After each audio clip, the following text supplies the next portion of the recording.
Hello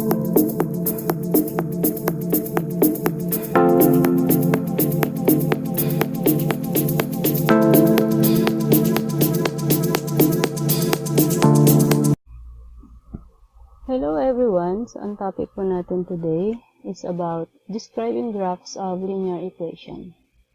So, ito po ay madali lang. So, makinig po ng mabuti para maintindihan. So, without graphing, tell whether the graphs of the system of equations are parallel, perpendicular, intersecting, or coinciding. So, ibig sabihin po, kahit hindi po nakagraph, na kung saan ang given lang ay equations, we are going to describe or tell kung ang graphs ba na mabubuo niya ay parallel, perpendicular, intersecting, or coinciding. So, let's see. Yan po. First example natin. Halimbawa, kunwari, ang graph na magiging result dapat ay ganito, parallel. So, paano natin masasabing parallel nga siya if ang given lang ay equation? So, una pong gagawin natin is identify ano ang value ng slope ng first equation and ang kanyang y-intercept. So, ito po yun. Slope natin ay ito. So, that is just the variable, the number beside the variable x. So, kaya po, ang slope natin ay positive 2. And the slope-intercept is our constant, which is negative 3. Ayan po. And, sa equation number 2, ang slope naman is still positive 2. Ayan po. And then, ang slope, or the y-intercept, or the constant is positive 1. So, all we have to do is, give the comparison between the slopes and y-intercept of the two equations. Ayan. So-compare lang po natin yung dalawang slopes. So, ang slope po dito ay equal. Kasi, slope ng equation 1 ay 2, slope ng equation 2 ay 2 din.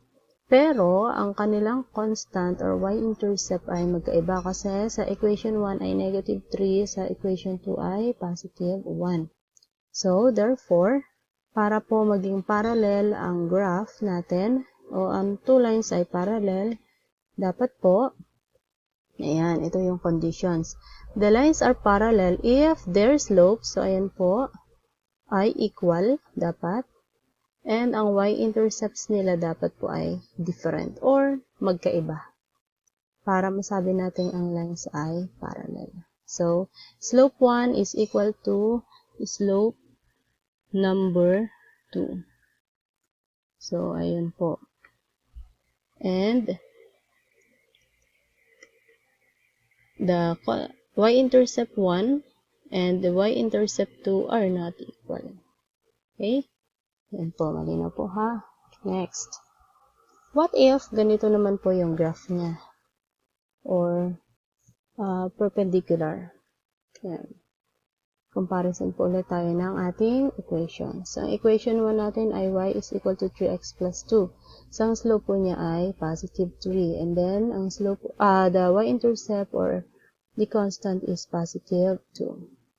Then, sa equation 2, ang slope po natin is negative 1/3 and the y-intercept is positive 4. Kung mapapansin natin, ang slope po natin dito, ayan, positive 3 and negative 1/3. So, magkaiba sila. Pero, kung titingnan natin mabuti, kung ito po ay 1/3, positive 3, dito sa kabila ay 1/3, reciprocal sila. Or, ibig sabihin, opposite ng slope 1, ang slope 2, and negative siya. So, ibig sabihin po, negative or reciprocal sila. No? Pero, ang y-intercept nila ay magkaiba ulit. So, therefore, para po maging perpendicular ang lines ng graph natin, ito yung conditions. So, the lines are perpendicular if the lines intersect. Ayan, nag-meet sila, they intersect, and form a right angle. So, a right angle po, ito yan. No? Pag sinabi pong right angle, it measures 90 degrees. And the lines have different y-intercept. Ayan po, magkaiba po yung y-intercept nila. Kasi positive 2 yung equation 1, positive 4 naman ang equation 2. And the product of the slopes is negative 1. Bakit? Kasi 3 times positive 1 is positive 3. Divided by 3. O, negative 3. So, it is negative 1. So, yun po ang conditions. Next. Ayan, ito naman. So, ano naman ito? Comparison ulit tayo. Equation 1 is y is equal to negative x plus 3. So, negative x. Kahit wala pong kasamang or visible na number dito sa negative x, that is obviously negative 1 ang leading niya. So, slope is negative 1. And the y-intercept or the constant is positive 3. Next, equation number 2. Y is equal to 2x minus 3. So, ang slope po niya is positive 2 and the constant or y-intercept is negative 3. So, kung titingnan po natin, ang slopes po nila ay magkaiba or not equal. And, ang y-intercept is ganun din po, magkaiba. So, therefore, lines are intersecting. They just meet, but not perpendicular or hindi po siya nag-form ng right angle. Kung ang slopes of the lines, ayan, ang slope po nila are not equal, ayan po, hindi po sila equal, and ganun din ang kanilang y-intercept, they are not equal. So, meaning, if the lines are intersecting but not perpendicular, both slope and y-intercept are not equal. Kaya, ang slope 1 and slope 2 not equal. Ang symbol po na ito ay ibig sabihin yan ay not equal. Slope 1 and slope 2 were also not equal. So, malinaw po ha. Next, last. Ano naman to? Yan. So, equation 1 and equation 2. Yan. Equation 1, equation 2. Bakit po naging 1/4 ang slope? Yan. So, we're going to solve for y. Kasi, ito po ay 4y equals x plus 8. So, divided by 4, divided by 4, divided by 4. Kaya, magiging x over 4, 8 over 4. So, sabi ko nga kanina, ang leading po ng x ay 1. Kaya, 1 over 4, so 1/4. No. And 8 divided by 4 is 2.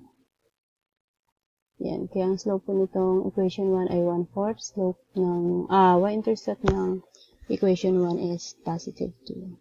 Sa equation 2 naman, ang slope niya ay 1/4. Bakit? Kasi, by solving for y, divided by 8 lahat ito. Divided by 8, divided by 8. So, 2 divided by 8, so that is 1/4. Reducible po yun by 2. And then, 16 divided by 8 is 2. Mapapansin po natin, ang slopes po nila ay the same. Ang y-intercept din po ay the same. So, the conditions, if the line of the system has the same slope, kagaya nga ng sinabi ko kanina, equal sila, and same din po ang y-intercept, the lines are coincident or coinciding. So, yung ibig sabihin po ng coincident or coinciding, the lines are on top of each other, or ang lines po natin ay nagpatong. Bakit nagpatong? Kasi yung points po nila ay pareho lang. So, yung kanilang plot, yung pag-plot po ng points natin ay nasa isang lugar lang. Kaya magpapatong po talaga sila. Kasi nasa isang lugar lang.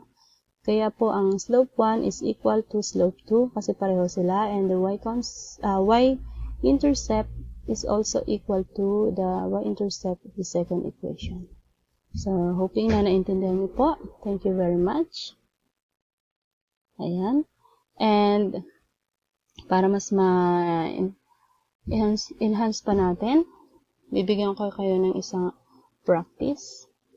Ayan. Ang gagawin po natin is describe the slope and y-intercept. Practice natin. Ayan. So, number 1. Bawa ito. Obviously, parallel siya. Paano natin i-describe yan? Of course, the lines are parallel if their slopes are equal and the y-intercepts are different. Diba? Yan po ang description yan. Number 2, ito po, yung lines naman niya ay on top of each other. how do we describe the slopes? So, kagaya po ng discussion natin kanina, lines of the system has the same slope and the same y-intercept. So, these lines are coincident or coinciding. Kasi po, those lines are on top of each other. Number 3, ito po, nag-intersect yung line. So, ano po ang situations ng slope and y-intercept? So, ayan. So, ang slope of the lines nito po ay not equal and the y-intercept were also not equal. Number 4. So, ito po ay perpendicular lines. So, the slopes are negative reciprocal of each other. And the product is negative 1. Tapos, ang y-intercept po niya ay magkaiba. And then last, nagpasobra lang po ako ng isa. So, intersecting po ito but not perpendicular. So, ang slopes of the line are not equal. Ganun din po ang y-intercept. That's all for today. Thank you very much and happy learning. Bye-bye.